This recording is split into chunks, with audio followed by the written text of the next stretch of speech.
지혜로운 정보가 필요한 순간, 오후의 나침반에 오신 것을 환영합니다. 혹시 이런 말 들어보셨나요? 기초연금? 이제 끝났어. 받기 힘들어졌대. 곧 없어진다던데? 주변에서 이런 이야기 한 번쯤은 들으셨죠? 그래서 혹시 신청을 미루고 계신가요? 아니면 나는 어차피 안 될 거야 하고 포기하신 건 아닌가요? 그렇다면 지금부터 제 말씀을 끝까지 들어주십시오. 여러분이 들으신 그 말 완전히 잘못된 정보입니다. 기초연금은 없어지지 않았습니다. 오히려 지금 이 순간 더 많은 분들이 받을 수 있도록 문이 활짝 열려 있습니다. 2026년 올해 들어서만 해도 받을 수 있는 기준 금액이 크게 올라갔습니다. 혼자 사시는 분은 월 240만 원 전후, 부부가 함께 사시는 분은 월 388만 원 전후로 전망됩니다. 작년에는 안 됐던 분도 올해는 받을 수 있게 된 겁니다. 그런데 문제가 있습니다. 많은 어르신들이 이 사실을 모르고 계십니다. 심지어 받을 수 있는데도 어차피 안 될 거야 하며 신청조차 안 하고 계십니다. 여러분, 질문 3가지만 드리겠습니다. 하나, 지금 여러분 통장에는 얼마가 들어 있으신가요? 둘, 집은 한 채 가지고 계신가요? 셋, 월급이나 연금은 얼마나 받고 계신가요? 이 3가지만 확인하시면 여러분이 기초연금을 받을 수 있는지 바로 알 수 있습니다. 오늘 이 영상 하나로 여러분은 4가지를 확실하게 알게 되실 겁니다. 첫째, 기초연금이 정말 폐지되는 게 맞는지 아니면 오히려 더 받기 쉬워진 건지 2026년 최신 기준으로 정확하게 알려드리겠습니다.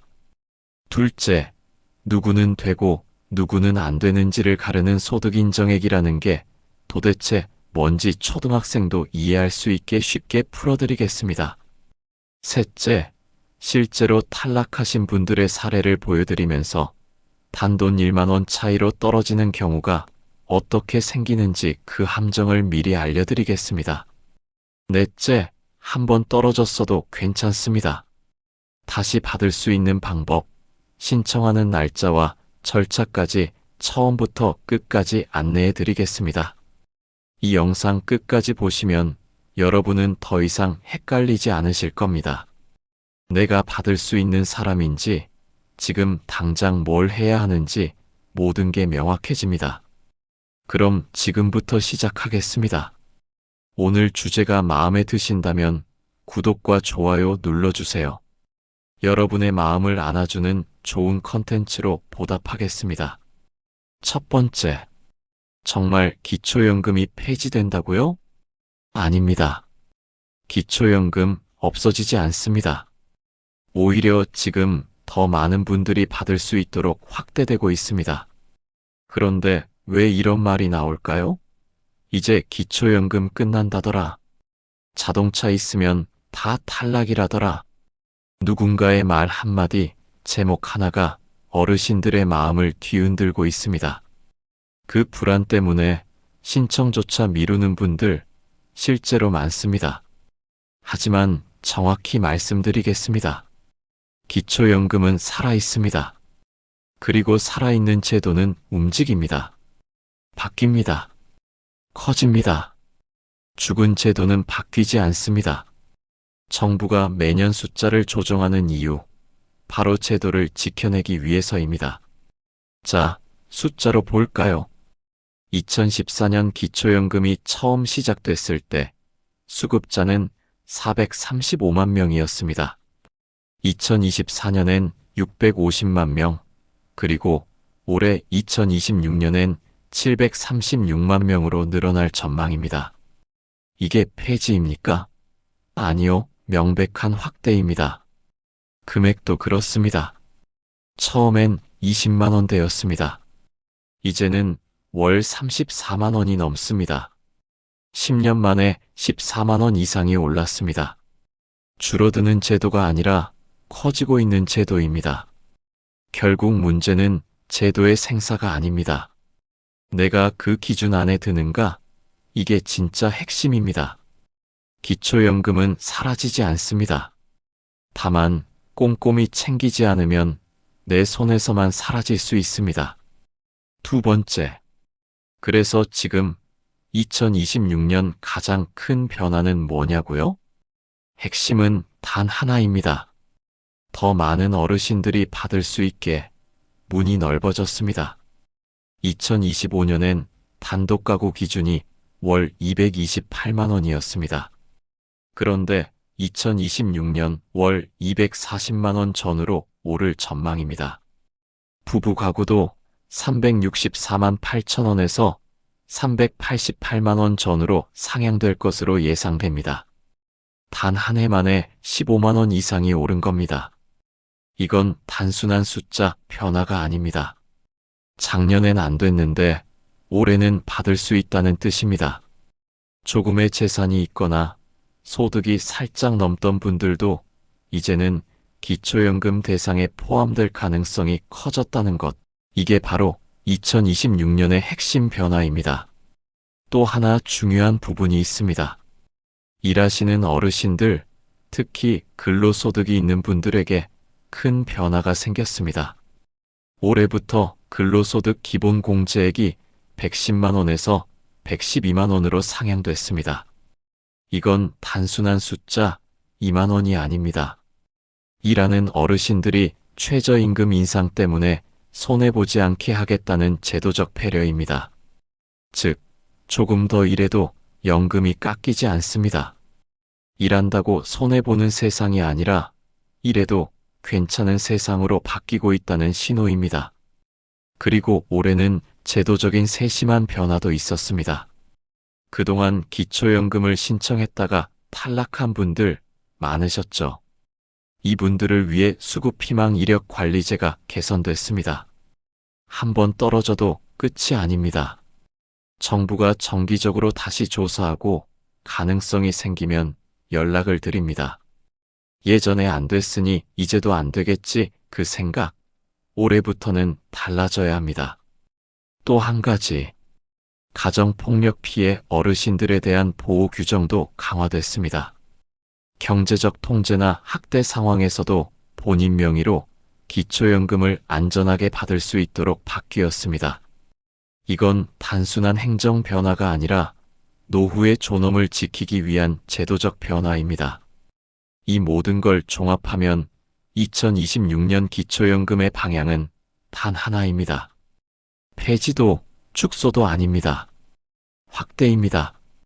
조건은 완화됐고 문턱은 낮아졌습니다. 조금만 챙기면 더 많은 분들이 받을 수 있는 시대가 온 겁니다. 세 번째, 결국 관건은 단 하나 소득 인정액입니다. 여러분이 기초연금을 받을 수 있을지 못 받을지 그걸 딱 하나가 결정합니다. 바로 소득 인정액이 기준 안에 들어가느냐입니다. 이게 전부입니다. 다른 건 부차적이에요. 물론 나이는 65세 이상, 신청은 반드시 직접 해야 합니다. 하지만 그 두 가지 조건을 충족하고도 떨어지는 분들 정말 많습니다. 왜냐하면 한 가지, 바로 이걸 넘겼기 때문입니다. 소득 인정액이 기준을 초과했기 때문입니다. 자, 그럼 기준이 얼마냐? 2026년 기준으로 말씀드리겠습니다. 혼자 사시는 분은 월 240만 원 전후, 부부가 함께 사시는 분은 월 388만 원 전후로 전망됩니다. 이 숫자 꼭 기억하세요.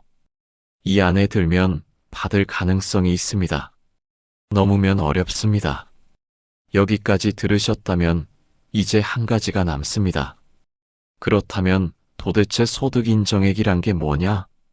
어떻게 계산되는 거냐? 왜 내 통장에 있는 돈이, 내가 쓰지도 않은 돈이 소득으로 잡히느냐? 이제부터 그 계산의 비밀을 풀어드리겠습니다. 여기서 잠깐 말씀드리겠습니다. 2026년도 정확한 선정 기준액은 아직 공식 발표 전입니다. 오늘 영상의 금액은 전문가 예측치이므로 반드시 2026년 1월 보건복지부 기초연금 홈페이지나 복지로에서 공식 발표를 확인하셔야 합니다. 특히 아래 항목들은 해마다 바뀝니다. 캡처해두고 확인하세요. 월 최대 연금액, 단독 부부 가구 선정 기준액, 금융재산 기본공제, 근로소득 기본공제, 주거용 기본재산액, 대도시, 중소도시, 농어촌, 고급 자동차 기준금액, 자연적 소비금액. 이 수치들을 최신 기준으로 확인하시면 여러분이 받을 수 있는 기초연금의 정확한 판단이 가능합니다. 네 번째, 소득인정액. 도대체 그게 뭐냐고요? 이 말 처음 들어보신 분도 계실 겁니다. 이게 어렵게 느껴지지만 사실은 아주 단순합니다. 소득인정액이란 여러분이 한 달에 실제로 버는 돈, 그리고 가지고 있는 재산을 월 소득으로 바꿔서 합친 금액을 말합니다. 예를 들어볼게요. 월급 100만 원을 받습니다. 통장에는 1000만 원이 있습니다. 그리고 집 한 채를 가지고 있습니다. 기초연금은 이 세 가지를 따로 보지 않습니다. 모두 월 소득으로 계산해서 합친다. 이게 바로 소득인정액입니다. 즉, 월급 100만 원은 그대로 잡히고 통장에 있는 1000만 원은 일정 비율로 월 소득으로 환산됩니다. 집도 마찬가지입니다. 그렇게 해서 나온 최종 금액, 그것이 소득인정액입니다. 그런데 왜 이렇게 복잡하게 따질까요? 그 이유는 단 하나입니다. 기초연금은 정말 생활이 어려운 분들을 돕기 위한 제도이기 때문입니다. 만약 월급만 본다면 어떻게 될까요? 월급은 없지만 집이 여러 채 있는 분도 받을 수 있게 됩니다. 그건 공정하지 않습니다. 반대로 월급은 있지만 집도 없고 통장에 돈도 거의 없는 분이 못 받게 되는 것도 그건 역시 불공정합니다. 그래서 소득과 재산을 모두 합쳐서 본다. 그게 바로 이 제도의 핵심 철학입니다. 즉, 얼마나 버느냐만 보는 게 아니라 얼마나 가지고 있느냐까지 함께 본다는 뜻입니다. 이 철학을 이해하면 왜 통장에 있는 돈이나 자동차, 집이 연금에 영향을 미치는지도 이제 자연스럽게 납득되실 겁니다. 다섯 번째, 기초연금은 어떻게 계산되나요? 이제부터는 숫자가 아니라 원리를 이해하셔야 합니다. 소득인정액은 딱 두 가지로 이루어집니다. 첫 번째는 소득평가액, 즉 실제 소득입니다. 월급, 국민연금, 사업소득, 이자소득 같은 실제 들어오는 돈이 여기에 포함됩니다. 두 번째는 재산의 월 소득 환산액입니다.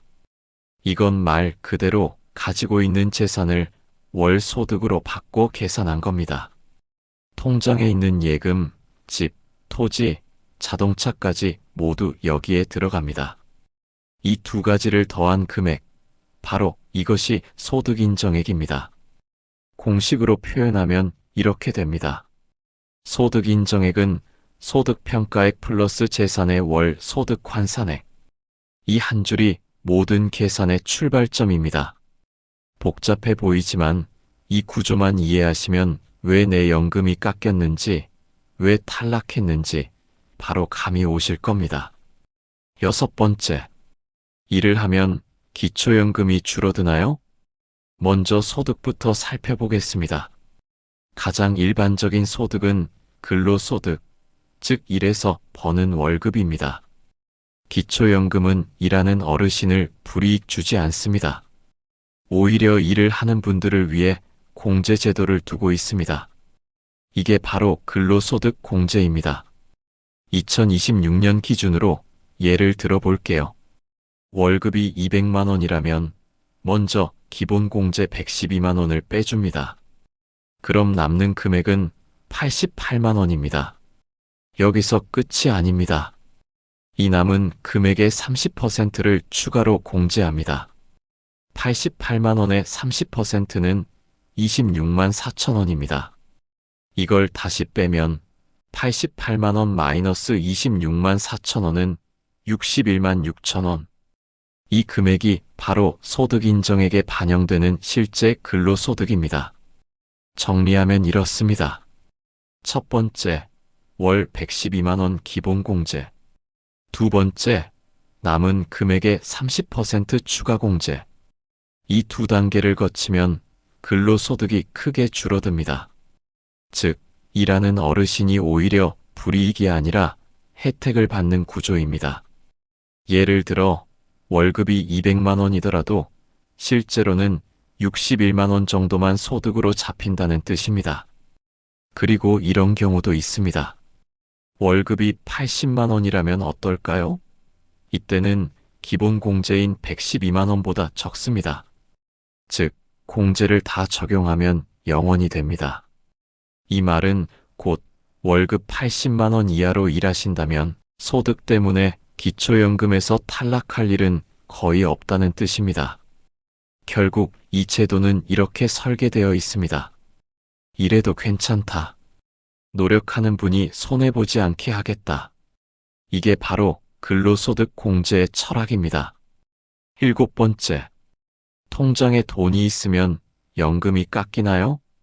이제 소득에서 재산으로 넘어가 보겠습니다. 기초연금에서 재산은 아주 중요한 부분입니다. 그 중에서도 가장 먼저 살펴볼 것이 바로 금융재산입니다. 금융재산이란 통장에 있는 예금, 적금, 주식, 채권처럼 현금으로 바꾸기 쉬운 자산을 말합니다. 즉, 언제든 꺼내 쓸 수 있는 돈이죠. 그런데 이 금융재산을 계산할 때는 처음부터 전부 소득으로 잡는 것이 아닙니다. 먼저 기본공제라는 장치가 적용됩니다. 2026년 기준으로 금융재산의 기본공제는 2천만 원입니다. 이 말은 곧 통장에 2천만 원이 있다면 그 돈은 전혀 소득으로 환산되지 않는다는 뜻입니다. 예를 들어볼게요. 통장에 3천만 원이 있다면 2천만 원은 공제로 빠지고 나머지 1천만 원만 계산에 들어갑니다. 왜 이런 제도가 있을까요? 그 이유는 아주 인간적입니다. 정부는 기초연금 수급자들이 최소한의 생활비나 비상금은 가지고 있어야 한다고 보기 때문입니다. 그래서 2천만 원까지는 생활을 위한 여유 자금으로 인정하는 겁니다. 그렇다면 2천만 원을 넘는 금액은 어떻게 계산될까요? 여기에는 연 4%의 환산율이 적용됩니다. 즉, 1천만 원이 남았다면 1천만 원 곱하기 4% 나누기 12개월은 약 3만 3천 원 정도가 월 소득으로 환산되어 포함됩니다. 이 공식은 이렇게 표현할 수 있습니다. 금융재산 월 소득 환산액은 최대값형 금융재산 합계 마이너스 2천만 원 곱하기 0.04 나누기 12. 여기서 최대값형 이란 말은 기본 공제보다 재산이 적을 경우 음수가 나올 수 있으니 그럴 땐 0으로 계산한다는 뜻입니다. 즉 2천만 원 이하라면 소득 환산액은 0원입니다. 이 제도는 복잡해 보이지만 그 속에는 살림을 꾸려가며 사는 어르신들의 현실을 담고 있습니다. 적어도 그 돈만큼은 걱정 없이 가지고 있으라는 의미입니다. 여덟 번째, 집이 있으면 기초연금 못 받나요? 이제 부동산으로 넘어가 보겠습니다. 부동산은 크게 주거용 재산과 일반 재산으로 나뉩니다. 주거용 재산은 지금 여러분이 실제로 살고 있는 집, 일반 재산은 임대용 건물, 상가, 토지처럼 자신이 살지 않는 재산을 말합니다. 두 가지의 가장 큰 차이는 바로 기본 재산액 공제입니다. 정부는 누구나 최소한의 주거 공간은 보장받아야 한다고 봅니다. 그래서 자신이 사는 집에 대해서는 비교적 큰 금액을 빼줍니다. 2026년 기준으로 지역별로 다릅니다. 대도시는 1억 3,500만 원, 중소도시는 8,500만 원, 농어촌은 7,250만 원을 공제합니다. 즉, 이 금액까지는 주거 안정 자산으로 인정한다는 뜻입니다. 예를 들어볼게요. 서울에 사는 어르신이 3억 원짜리 집을 가지고 있다면 3억 원에서 1억 3,500만 원을 뺍니다. 남는 금액은 1억 6,500만 원이죠. 이 금액이 소득으로 환산되는 대상이 됩니다. 그럼 이걸 어떻게 계산하느냐? 앞서 금융재산과 마찬가지로 연 4%의 소득 환산율을 적용하고 그 값을 12개월로 나눕니다. 1억 6,500만 원 곱하기 4%는 660만 원. 660만 원 나누기 12개월은 월 55만 원. 즉, 3억 원짜리 집을 가지고 계신다면 기초연금 산정 시 월 55만 원의 소득이 있다고 본다는 뜻입니다. 일반 재산도 같은 방식으로 계산됩니다. 다만 기본 공제 금액이 훨씬 작습니다. 왜냐하면 임대용 건물이나 토지는 생활 필수재가 아니기 때문입니다. 그래서 공제 폭이 적고 그만큼 소득으로 환산되는 금액이 커집니다. 또 하나 놓치기 쉬운 부분이 있습니다. 전세 보증금입니다. 전세에 거주하시는 어르신들도 많죠. 전세 보증금은 부동산이 아니라 금액으로 잡히기 때문에 금융재산과 유사하게 계산됩니다. 전세 보증금에서 기본 재산액을 빼고 남은 금액의 연 4%를 곱한 뒤 12로 나누면 월 소득 환산액이 나옵니다. 이렇게 보면 복잡해 보이지만 핵심은 단 하나입니다. 사는 집은 보호받고 여유 재산은 소득으로 본다. 이게 기초연금의 계산 원리이자 정부가 생각하는 공정한 기준입니다. 9번째, 자동차 있으면 기초연금 못 받나요? 이번에는 자동차와 회원권 이야기입니다. 이 두 가지는 특별한 재산으로 분류됩니다. 왜냐하면 기초연금은 생활에 꼭 필요한 자산은 보호하지만 사치성 자산은 보호하지 않기 때문입니다. 그래서 자동차나 회원권을 가지고 계신 경우 그 종류와 가액에 따라 계산 방식이 완전히 달라집니다. 먼저 자동차부터 볼까요? 자동차가 4천만 원 이상이면 고급 자동차로 분류됩니다. 또는 배기량이 높은 차량도 고급차로 볼 수 있습니다. 이때 중요한 점은 고급 자동차를 소유하면 일반 재산과 전혀 다른 환산율이 적용된다는 것입니다. 일반 재산은 연 4%의 환산율을 쓰지만 고급 자동차는 무려 월 100%의 소득 환산율이 적용됩니다. 예를 들어 볼게요. 5천만 원짜리 자동차를 가지고 있다면 그 5천만 원 전부가 월 소득으로 계산됩니다. 즉, 5천만 원 나누기 12개월은 약 월 416만 원. 이 금액이 매달 소득 인정액에 더해지는 겁니다. 차 한 대 때문에 연금이 탈락하는 경우가 생기는 이유가 바로 여기에 있습니다. 하지만 모든 차량이 다 불이익을 받는 건 아닙니다. 몇 가지 예외가 있습니다. 첫째, 10년 이상 된 차량은 감가상각이 많이 되었기 때문에 일반 재산으로 보고 연 4%의 환산율이 적용됩니다. 둘째, 압류 등으로 운행이 불가능한 차량은 아예 제외됩니다. 셋째, 생업용 차량은 다릅니다. 예를 들어 영업용 택시, 화물차, 배달용 차량처럼 소득 활동을 위한 자동차는 생활 필수재로 인정되어 역시 일반 재산 환산율 연 4%이 적용됩니다. 그리고 시가 500만 원 미만의 차량은 완전히 제외됩니다.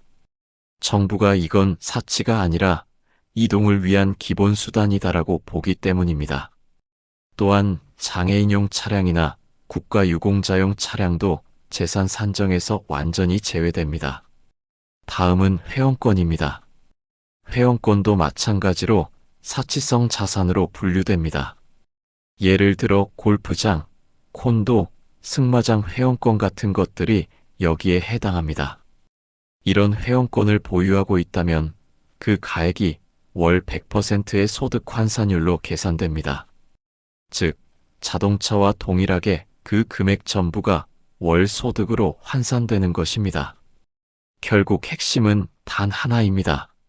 생활에 꼭 필요한 것은 보호하지만 사치성 자산은 보호하지 않는다. 이것이 기초연금의 공정 원칙입니다. 10번째, 실제로 계산하면 나는 받을 수 있을까? 이제 실제 예시를 보면서 하나씩 계산해 보겠습니다. 복잡해 보이지만 막상 원리를 알면 아주 간단합니다. 계산 예시 1. 단독가구 어르신. 70세 어르신 한 분을 가정하겠습니다. 월급 80만원, 통장 예금 1,500만원, 집 서울 소재, 시가표준액 2억 5천만원, 부채 없음. 먼저 소득부터 보겠습니다. 월급 80만원은 근로소득 기본 공제 112만원보다 작습니다. 따라서 근로소득으로 계산되는 금액은 0원입니다. 즉, 일을 하더라도 이 금액으로는 연금 탈락 사유가 되지 않습니다. 다음은 금융재산입니다. 통장에 1,500만원이 있습니다. 기본공제 2천만원보다 작으므로 역시 소득 환산액은 0원입니다. 이제 주거용 재산입니다. 집값은 2억 5천만원입니다. 서울은 대도시이므로 기본 재산액 1억 3,500만원을 공제합니다.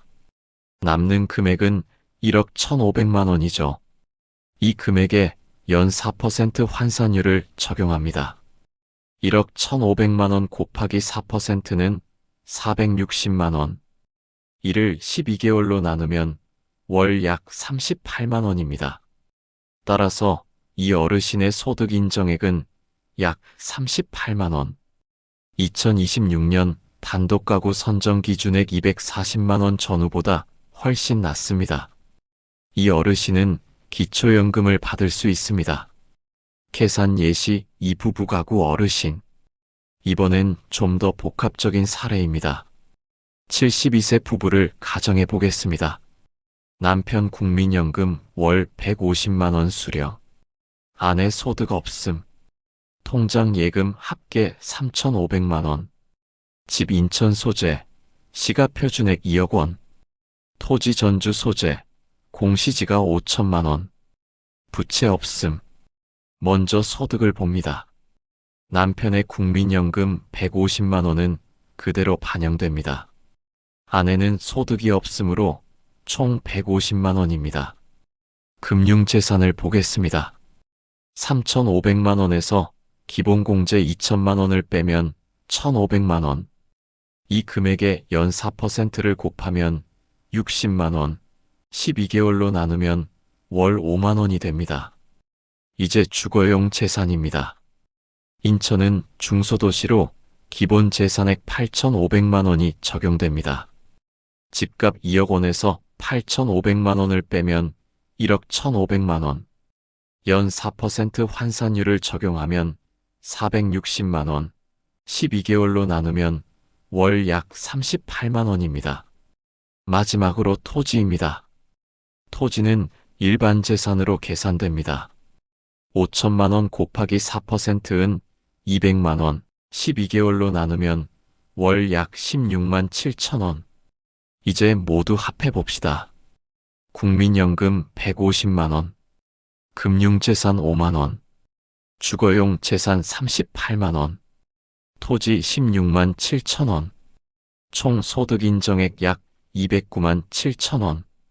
2026년 부부가구 선정기준액 388만원 전후보다 한참 낮습니다. 따라서 이 부부도 기초연금을 받을 수 있습니다. 결국 핵심은 이겁니다. 복잡해 보여도 하나씩 따지면 금방 답이 나온다. 이제 여러분도 계산기를 두려워할 필요가 없습니다. 기초연금은 숫자의 싸움이 아니라 기준을 이해하는 싸움입니다. 이제 이 부분이 정말 중요합니다. 나는 소득도 없는데 왜 탈락했을까? 주변에 비슷한 형편인데 왜 나는 안 되고 그 사람은 됐을까? 그 이유는 아주 단순합니다. 기초연금은 실제 생활보다 수치로 판단하기 때문입니다. 그 수치 안에서 단 1만 원만 넘어도 탈락입니다. 지금부터 말씀드릴 3가지 사례는 많은 어르신들이 진짜로 실수해서 탈락한 실제 유형들입니다. 이 중 하나라도 해당된다면 여러분의 기초연금도 한순간에 끊길 수 있습니다. 끝까지 집중해서 들어주세요. 첫 번째, 통장에 갑자기 큰돈이 들어왔을 때 68세 박영자 어르신의 이야기입니다. 그동안 전세 보증금 3천만 원을 맡겨두셨는데 이사를 가면서 집주인에게서 돌려받았습니다. 통장에는 평소 500만 원이 있었는데 보증금이 들어오며 3,500만 원이 됐습니다. 문제는 그 직후에 기초연금을 신청했다는 것입니다. 신청 시점에 통장에 찍혀있던 잔액 3,500만 원이 그대로 금융재산으로 잡혔습니다. 기초연금 기본공제는 2천만 원이죠. 3,500만 원에서 2천만 원을 빼면 1,500만 원. 여기에 연 4%를 곱하면 연 60만 원. 월로 계산하면 약 5만 원이 소득으로 더해집니다. 5만 원 정도면 괜찮겠지? 그게 아닙니다. 소득이나 집값이 기준선 근처라면 이 5만 원 때문에 탈락하는 일 실제로 많습니다. 그래서 신청 타이밍이 중요합니다. 보증금이 통장에 들어오기 전에 신청하는 게 가장 좋습니다. 기초연금은 신청 시점의 재산으로 심사하기 때문입니다. 이미 돈이 들어왔다면 생활비유료비 집수리비 등으로 합리적으로 사용하세요. 그렇게 통장 잔액이 줄면 다음 심사 때는 기준 안으로 들어올 수 있습니다. 두 번째, 보험 만기 환급금이 들어왔을 때 이번에는 65세 김순자 어르신의 사례입니다. 20년 전에 저축성 보험을 들어놓으셨습니다. 한 달도 빠짐없이 부은 결과 만기에 환급금이 2천만 원 들어왔습니다. 평소 통장 잔액은 300만 원이었는데 이제 2,300만 원이 된 겁니다. 기초연금 공제는 2천만 원까지입니다. 결국 300만 원이 초과되고 이 금액의 연 4%를 곱해 12개월로 나누면 한 달 약 1만 원이 소득으로 계산됩니다. 1만 원? 겨우 그것 때문에? 그렇습니다. 기초연금은 경계선에 있는 분이 많습니다. 소득 인정액이 240만 원 기준을 단 1만 원 넘으면 탈락입니다. 그래서 타이밍이 또 중요합니다. 보험 만기 전에 신청하세요. 신청 시점의 통장 잔액이 기준입니다. 만약 이미 환급금을 받았다면 역시 생활비나 의료비 등 필요한 곳에 먼저 쓰세요. 또 다른 방법도 있습니다. 그 돈으로 새로운 저축성 보험에 재가입하면 그건 소득이 아니라 지출로 봅니다. 통장 잔액이 자연스럽게 줄어드는 효과가 있죠. 세 번째, 차량 교체 후 차량가액 기준 초과. 마지막은 75세 최만수 어르신의 사례입니다.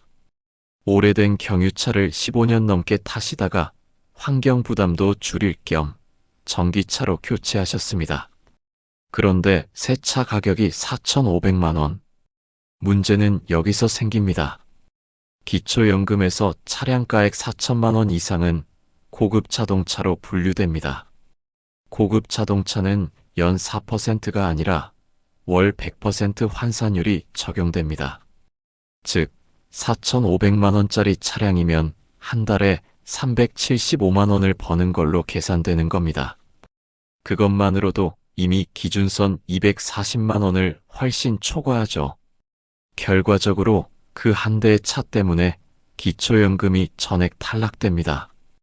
예방 방법은 간단합니다. 첫째, 차량 구입 전 반드시 가격을 확인하세요. 둘째, 4천만 원 이상 차량은 피하세요. 셋째, 10년 이상 된 차량은 고급차에서 제외되므로 오히려 오래된 차량을 유지하는 것이 유리합니다. 만약 차량이 꼭 필요하다면 시가 2천만 원대의 실용 차량이 가장 안전합니다. 정리하겠습니다. 통장, 보험, 차량. 이 세 가지가 기초연금 탈락의 3대 함정입니다. 공통점은 단 하나, 모두 신청 시점의 금액으로 본다는 겁니다. 한순간의 타이밍, 단 1만 원의 차이, 그게 기초연금의 당락을 갈라놓습니다. 그러니까 여러분, 신청 전에 반드시 확인하고 이미 들어온 돈은 현명하게 관리하세요. 그 작은 점검 하나가 앞으로 10년, 20년의 노후를 지켜줍니다. 아, 그때 그걸 미리 알았더라면 실제로 기초연금에서 탈락한 분들이 가장 많이 하는 말입니다. 기초연금은 복잡하지 않습니다. 단지 타이밍과 세부 규칙을 놓쳤을 뿐입니다.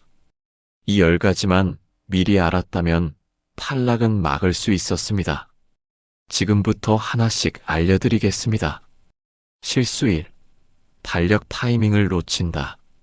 신청은 65세 생일이 속한 달의 한 달 전부터 가능합니다. 예를 들어 1961년 4월생이라면 3월 1일부터 신청 가능합니다. 하지만 대부분의 어르신들이 이걸 몰라 생일이 지난 후에 신청하십니다. 결과는 한 달 손해입니다.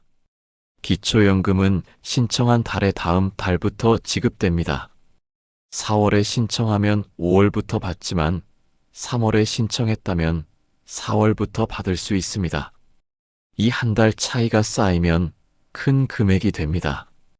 오늘 할 일 본인 생년월일을 달력에 표시하세요. 생일이 속한 달보다 한 달 앞서 준비 시작입니다. 그게 당신의 연금을 한 달 앞당기는 유일한 방법입니다. 실수 2.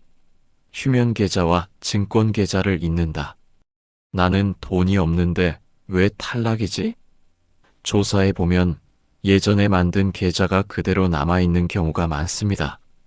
10년 전 은행 직원이 권해서 만든 통장, 잊고 있었던 증권계좌, 그 안에 몇십만 원, 몇백만 원이 남아있으면 그대로 재산으로 잡힙니다. 기초연금은 모든 금융계좌를 전산으로 조회합니다. 심지어 사용 안 하는 휴면계좌도 포함됩니다. 오늘 할 일 은행과 증권사 계좌를 모두 확인하세요. 쓰지 않는 계좌는 해지하고 주식 계좌가 있다면 평가 금액도 미리 파악해 두세요. 기초연금 관점에서 정리된 재산이 지혜로운 재산입니다. 실수 3. 보험 만기가 한꺼번에 몰린다. 저축성 보험 여러 개를 동시에 드신 분들 많습니다. 그런데 문제는 만기 시점이 같은 해에 겹칠 때입니다. 보험금이 여러 개 한꺼번에 들어오면 그의 통장 잔액이 급격히 늘어납니다.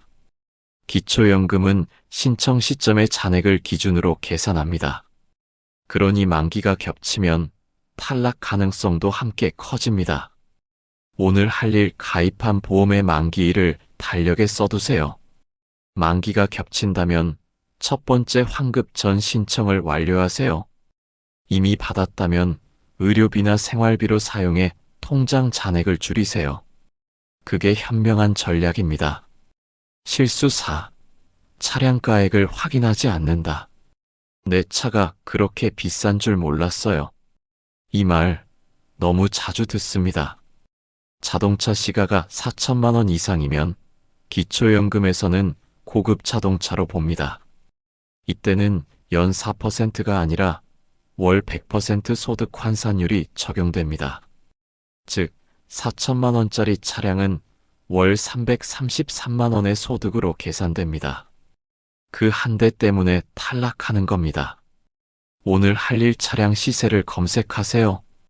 딜러, 네이버 자동차, 엔카 등 어디서든 확인 가능합니다.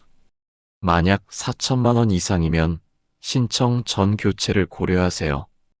또한 10년 이상 된 차량은 제외 대상입니다. 오래된 차를 유지하는 게 오히려 유리할 수 있습니다. 실수 5. 전세 보증금 상승을 간과한다. 요즘 전세 보증금이 크게 오릅니다. 그런데 어르신들은 이게 기초연금에 영향을 준다는 걸 잘 모르십니다. 전세 보증금도 재산으로 계산되기 때문입니다. 보증금이 오르면 그만큼 소득 인정액도 함께 올라갑니다. 오늘 할 일 전세 계약서를 확인하세요. 갱신 시점과 보증금 변동을 미리 예측하세요.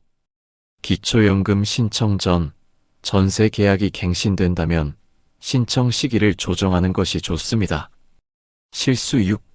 대출을 너무 빨리 갚는다. 이제 대출 다 갚았다. 속이 시원하네. 그런데 기초연금 입장에서는 손해입니다. 부채는 재산에서 빼주는 항목입니다. 예를 들어 집값 2억에 대출이 1억 있으면 1억만 재산으로 계산됩니다. 그런데 대출을 다 갚으면 이제 집값 2억 전부가 재산으로 잡힙니다. 오늘 할 일 대출 상환을 서두르지 마세요. 기초연금 신청 전에는 대출이 조금 남아있는 게 유리합니다. 신청 후 확정되면 그때 갚아도 늦지 않습니다. 실수 7. 오래된 회원권을 방치한다. 골프장, 콘도, 승마장 회원권 그건 옛날에 사둔 거라 상관없을 줄 알았어요. 하지만 아닙니다. 기초연금은 이런 회원권을 사치성 자산으로 분류합니다. 5천만 원짜리 골프 회원권이 있다면 그 가액이 그대로 월 416만 원 소득으로 반영됩니다. 오늘 할 일 보유 중인 회원권의 시세를 확인하세요. 가치가 있다면 매각을 고려하세요. 팔고 생활비로 쓰는 편이 훨씬 낫습니다. 회원권은 가진 채로는 부담, 팔면 혜택이 됩니다. 실수 8. 부부 재산 쏠림. 남편 명의로 집, 아내 명의로 통장. 각자 따로 관리하니 괜찮다고 생각하지만 기초연금은 그렇게 계산하지 않습니다. 부부 가구는 두 사람의 모든 재산과 소득을 합산합니다. 그래서 한쪽으로 쏠려 있으면 의외로 합계 금액이 커질 수 있습니다. 오늘 할 일 배우자와 함께 재정 현황을 점검하세요. 연금, 부동산, 예금, 보험, 모든 걸 합산해 보세요. 이 과정에서 불필요하게 높은 부분을 조정하면 기초연금 기준에 더 맞춰갈 수 있습니다. 실수 9. 변동신고를 제때 안 한다. 차를 새로 샀는데 신고를 안 했다. 부동산을 팔았는데 말 안 했다. 이건 단순한 실수가 아닙니다. 변동신고를 하지 않으면 부정수급으로 간주됩니다. 나중에 적발되면 받은 금액을 돌려줘야 하고 심한 경우 수급 자격이 박탈됩니다. 오늘 할 일 기초연금을 받고 있다면 재산이나 소득에 큰 변화가 생겼을 때 즉시 행정복지센터에 신고하세요. 이건 선택이 아니라 의무입니다. 실수 10.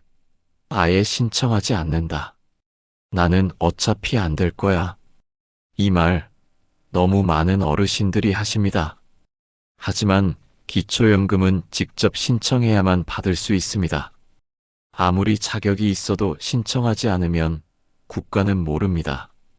게다가 한번 신청해두면 수급 희망 이력이 남아 정기적으로 다시 검토받을 수도 있습니다.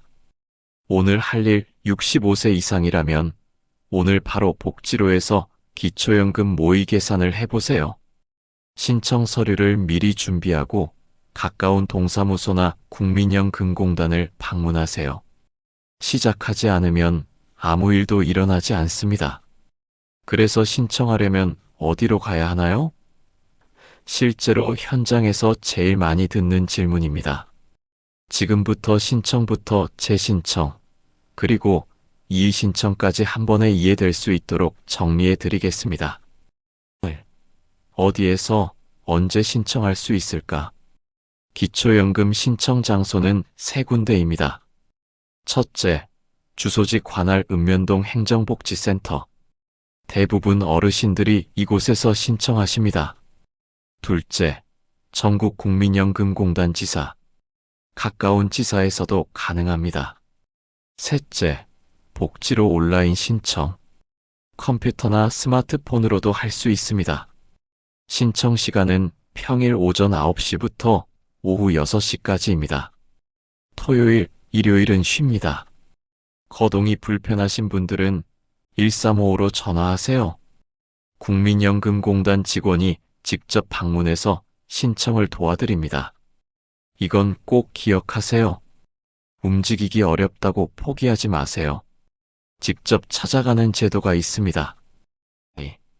꼭 준비해야 할 서류. 가장 기본은 신분증입니다. 주민등록증, 운전면허증, 여권, 장애인 등록증 중 하나면 됩니다. 다음은 기초연금 신청서입니다. 행정복지센터나 국민연금공단에서 작성하실 수 있습니다. 그리고 금융정보 제공 동의서. 정부가 금융기관에 여러분의 통장, 예금, 주식 등을 조회할 수 있도록 동의하는 서류입니다. 배우자가 있다면 배우자도 반드시 작성해야 합니다. 추가로 필요한 서류들이 있습니다. 부동산이 있다면 건축물대장, 등기부등본, 전세에 살면 전세계약서 사본, 차량이 있다면 자동차 등록증 사본, 국민연금 수령자는 연금 수령 증명서, 대리 신청 시에는 위임장과 대리인 신분증. 이 서류들이 준비되어야 심사 과정에서 지연되지 않습니다. 3. 신청부터 지급까지의 전체 흐름. 신청 절차는 이렇게 흘러갑니다. 1단계 신청. 행정복지센터나 공단에 서류를 제출합니다. 온라인으로 신청하면 서류는 직접 방문하거나 우편으로 제출할 수 있습니다. 2단계 심사. 정부가 제출한 자료를 바탕으로 여러분의 소득 인정액을 계산합니다. 금융기관, 부동산, 국민연금 기록까지 모두 확인합니다.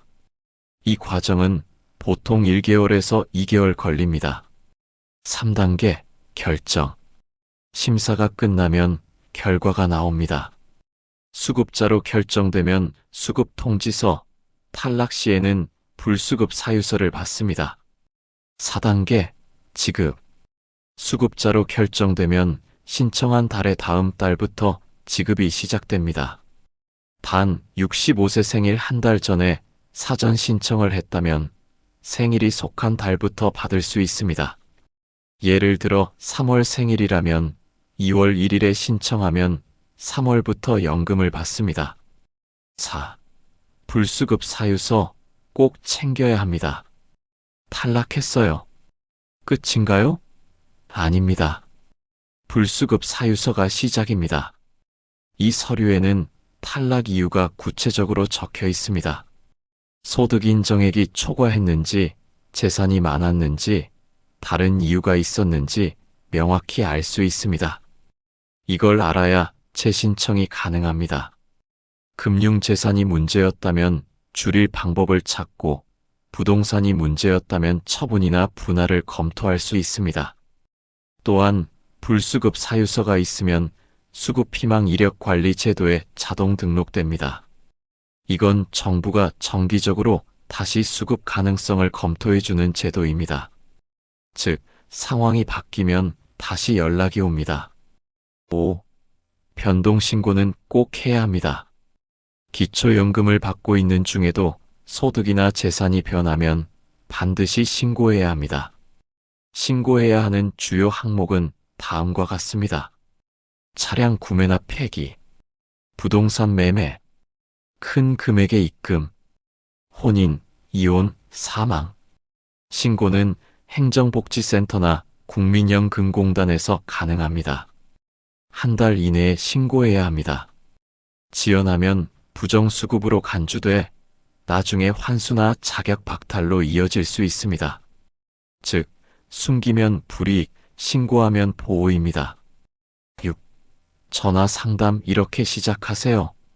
전화 한 통으로도 충분히 상담받을 수 있습니다. 국민연금공단 고객센터 1355로 전화하세요. 상담원이 받으면 이렇게 말해보세요.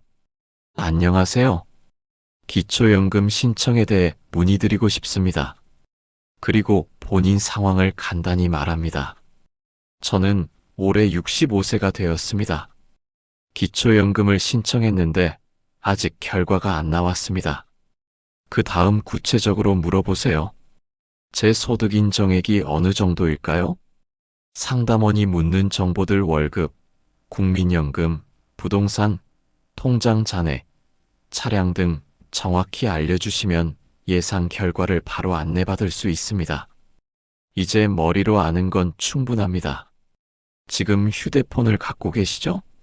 그럼 그대로 따라 하세요. 지금 바로 실행하면 30분 안에 기초연금 자격 점검이 끝납니다. 첫 번째 미션 생일이 속한 달 1일 알림을 설정하세요. 생일이 언제이신가요? 그 달의 1일, 바로 그날이 기초연금 신청의 출발선입니다. 그런데 대부분 그걸 놓칩니다. 조금 있다 해야지 하다가 한 달이 통째로 날아가죠. 지금 휴대폰 달력 앱을 여세요. 자신의 생일이 속한 달 1일을 선택합니다. 그리고 알림을 추가하세요. 기초연금 신청 마감일 서류 최종 확인하기. 그 한 번의 알림 설정이 당신의 첫 달 연금을 지키는 행동이 됩니다. 지금 바로 누르세요. 조금 있다가는 없습니다. 두 번째 미션 내 통장, 내 계좌 전부 확인하세요. 휴대폰에서 복지로를 검색하세요. 로그인 마이 페이지 금융정 보조회. 여기서 모든 은행, 증권 계좌가 한눈에 보입니다. 잊고 있던 휴면 계좌, 예전 적금, 잔액이 남은 통장이 다 나옵니다. 그 잔액이 합쳐져서 소득 인정액에 그대로 더해집니다. 단 100만 원이 기준을 넘기는 순간 탈락입니다. 나는 돈이 별로 없어 하시는 분일수록 꼭 확인하세요. 모르면 불이익이고 알면 기회입니다. 지금 바로 확인하세요. 세 번째 미션 3개월 안에 큰돈 들어올 예정이 있나요? 보험 만기, 전세금 반환, 대출 상환금 입금. 이 중 하나라도 있다면 지금 바로 메모하세요. 기초연금은 현재 재산을 기준으로 계산됩니다. 신청 직전에 돈이 들어오면 그 금액이 그대로 잡힙니다. 그래서 타이밍이 생명입니다. 휴대폰 메모장에 이렇게 적으세요. 월 1 보험 만기 환급금 2천만 원 예정. 월 1 전세 보증금 반환 예정.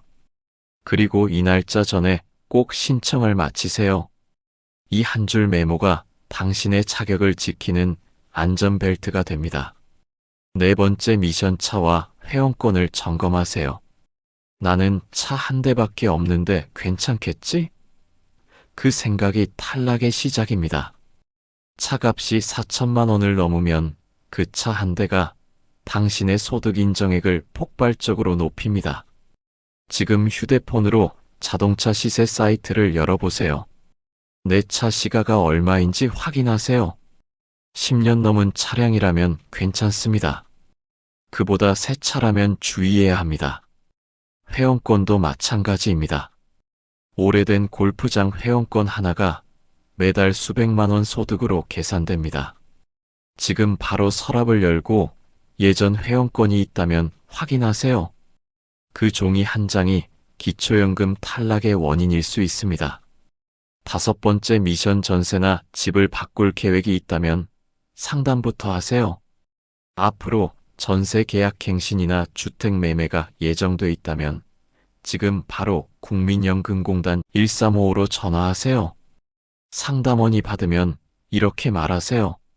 안녕하세요. 전세를 곧 갱신하려고 하는데 보증금이 오르면 기초연금에 영향이 있나요? 이 한마디면 됩니다. 단 2분이면 당신의 수급 여부를 바꾸는 정보를 들을 수 있습니다. 여섯 번째 미션 서류 폴더를 만들어라. 서류가 흩어져 있으면 결국 미룹니다. 오늘 이 영상 끝나자마자 한 폴더를 만드세요. 이름을 이렇게 적으세요. 기초연금 신청 준비 폴더. 그 안에 넣습니다. 신분증 사본, 금융정보 제공 동의서, 부동산 등본, 자동차 등록증 사본, 국민연금 수령 증명서. 이 5가지면 충분합니다. 그리고 바로 전화하세요. 다음 주 월요일 오전 10시에 기초연금 신청 예약하고 싶습니다.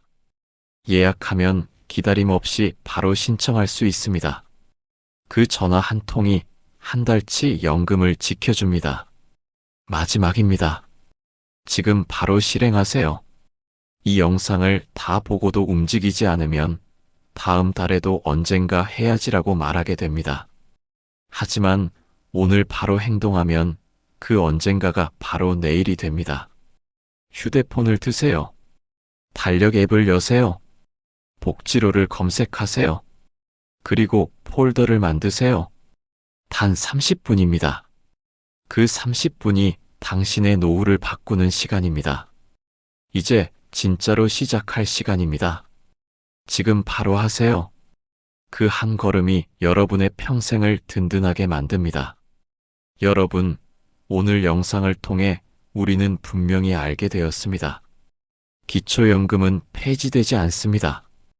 오히려 더 많은 어르신들이 받을 수 있도록 선정 기준이 올라가고 제도가 강화되고 있습니다.